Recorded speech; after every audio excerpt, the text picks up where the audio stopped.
High friends, welcome back to magical Pari. आज आमची trip सुरू होतीये क्रॅको आणि झाकोपाने। पहिले आम्ही जातो आहोत क्रॅकोवला।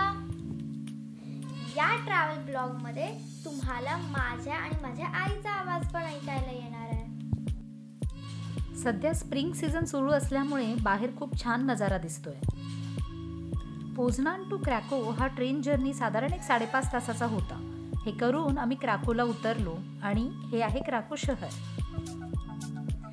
सगळ्यात आधी आम्ही निघालो वावग रॉयल कॅसलला। हा कॅसल क्रॅको मधला एक फेमस कॅसल आहे, जो साधारण 1300 ते 1400च्या शतकामध्ये बांधला गेला आहे। विस्वा नदीच्या किनारी उभे असलेले हे कॅसल ऐतिहासिकदृष्ट्या अतिशय महत्त्वाचे एक ठिकाण आहे आणि त्यामुळे क्रॅकोमधील हे एक महत्त्वाचे आकर्षण आहे। या कॅसलचा संपूर्ण परिसर साधारण 7 किलोमीटर इतका मोठा आहे। अतिशय सुंदर आर्किटेक्चर असलेल्या बिल्डिंग इथे आपल्याला बघायला मिळतात। तसेच खूप सुंदर सुंदर म्युझियम्स या कॅसलमध्ये करण्यात आलेले आहेत। पूर्ण कॅसल फिरायला साधारण 1 ते 2 तास आपल्याला पूर्ण लागतात। इतिहासाची आवड असणाऱ्या लोकांसाठी इथे टूर गाईड्स अवेलेबल आहेत। ते पोलिश आणि इंग्लिश या दोन्ही भाषेमध्ये आपल्याला अवेलेबल आहेत। स्प्रिंग सीझन मध्ये ही जागा अतिशय शोभनीय दिसते। हे आहेत कॅसलचे छोटे मॉडेल। एखाद्या फेरी टेल्स सारखाच कॅसल वाटतोय ना हा। इथले सगळे टॉवर्स आणि इमारती अतिशय देखण्या आणि पाहण्यासारख्या आहेत। रेड ब्रिक स्ट्रक्चर आणि त्याच्यावर चढलेल्या या हिरव्यागार वेली खूप सुंदर दिसते हे सारे दृश्य।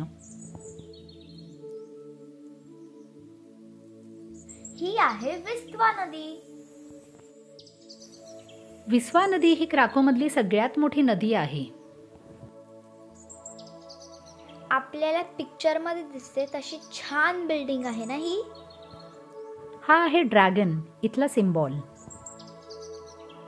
कॅसलच्या मधोमध इथे एक मोकळी जागा आहे, जिथे काही चर्चही आहेत। शिवाय इथल्या पोपचे काही स्टॅच्यूज देखील इथे आहेत। हे बघायला दर दिवशी अनेक टुरिस्टची इथे गर्दी जमा होते।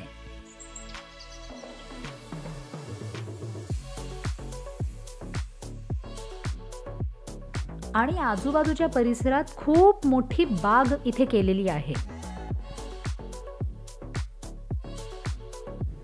स्प्रिंग ते समर म्हणजे साधारण एप्रिल पासून ते जुलै ऑगस्ट पर्यंत हा अतिशय उत्तम सीझन आहे हा कॅसल भेट द्यायला।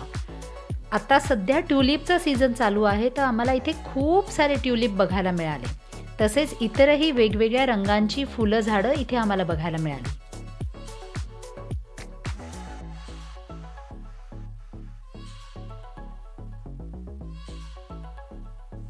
ट्युलिपचे एवढे सुंदर कलर्स आहेत ना हे।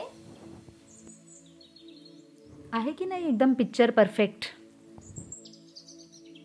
आता आम्ही निघालो बाजूच्या नदीवर आणि या वाटेवर हे पहा काय, इथे आम्हाला दिसले एक ओळखीचे नाव, अमिताभ बच्चन।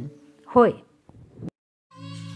2011 साली झालेल्या फिल्म फेस्टिवल ऑफ कॅमेरा यासाठी अमिताभ बच्चन इथे येऊन गेलेले आहेत आणि त्यांच्या नावाची ही टाईल इथे आहे।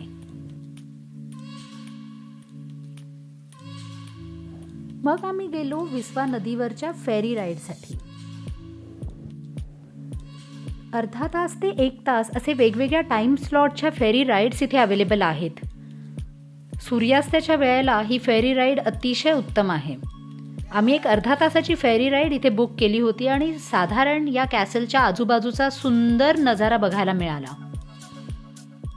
या नदीवर असलेले खूप सारे ब्रिज, आजूबाजूला असलेल्या खूप सुंदर इमारती, असं बरंच काही।